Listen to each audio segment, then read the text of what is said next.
Thank you for the opportunity to be here. Thank you, Dr. Saunders and Pastor Ramirez, for giving me the opportunity to speak. Good morning. I'm sure everyone in this room knows that we are in a fight. Whether you like it or not, we're in a fight. You're born into this fight. You will live your life in this fight. And you will die in this fight. Knowing that, it's best to get ourselves prepared for this fight. I've titled this message, Defense Only Survives, but it will not conquer. First of all, we're in a fight. We know that. Timothy in 1 Timothy 6:12, Paul tells us that, implores us to fight the good fight of faith. Before his life ends in 2 Timothy 4:7, he says that he fought the good fight of faith. He tells us we're in a fight. It's good to know then, if we're going to a fight, who our enemy is. How are we going to know who our enemy is? Well, the Word of God tells us in Galatians or Ephesians chapter 6. I'm sure everyone is well versed and familiar with this, but we know that our enemy is not carnal. It's not flesh and blood. We're not putting on gloves and going out and fighting.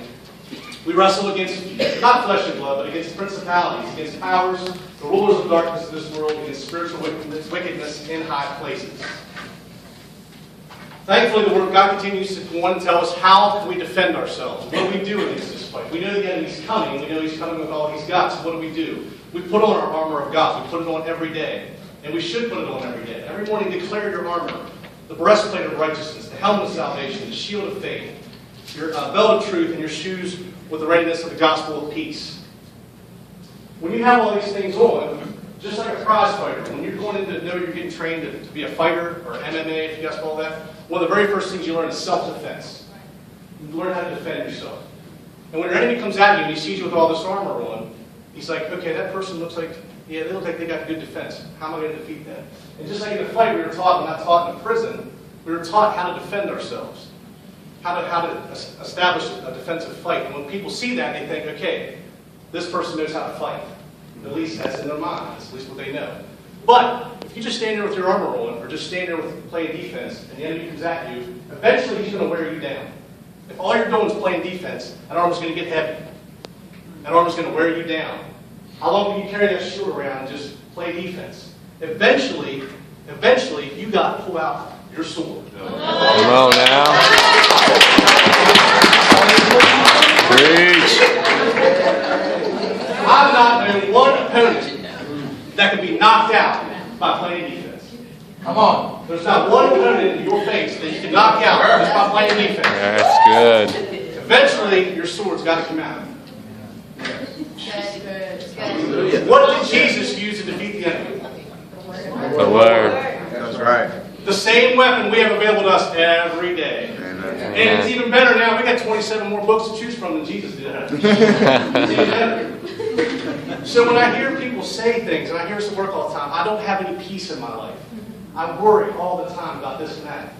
Declare it. If Philippians 4, 6, and 7, do not be anxious about anything. Come on now. But in everything, with prayer and petition and thanksgiving, present requests to God. And the peace of God, which transcends all understanding, will guard your hearts and minds in Christ Jesus. Amen. Don't just think it, don't just read it, say it, speak it, declare it.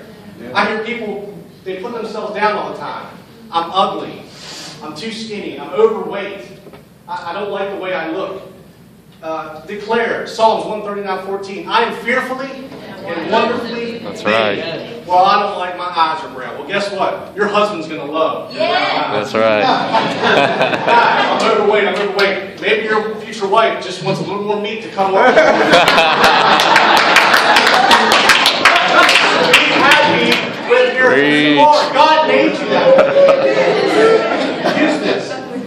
I hear people complain about money. I don't have money. Bills are due.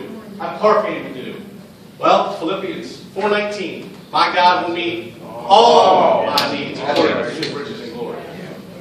So what I'm telling you is when you get into this fight, it's great to play defense, don't get me wrong. Every good team, every good fighter, if you follow sports, if you follow anything, you need a great defense. But at some point, that enemy needs to know that you're carrying a weapon. If you walk into a room and you know you're getting ready, this guy's over here with a sword just wielding it like this, are you going to want to mess with that guy? No. I mean, if he's sitting there swinging that sword around like he knows exactly what he's doing with it, you're in trouble. So I want to conclude with this. Know you're in a fight. Know that you're in this fight. Accept it. I mean, it's not like you can wake up one day and say, I don't want nothing to do with it, I'm good, I'm just going to go over here and mind my business. No, you're in this fight. You can either choose to play defense, protect yourself, put on your armor every day, but at some point, pull out your sword, study the scriptures, learn them, have them in your heart, in your mind, and declare them every day. And if something comes against you, use the word of God every day to beat the enemy.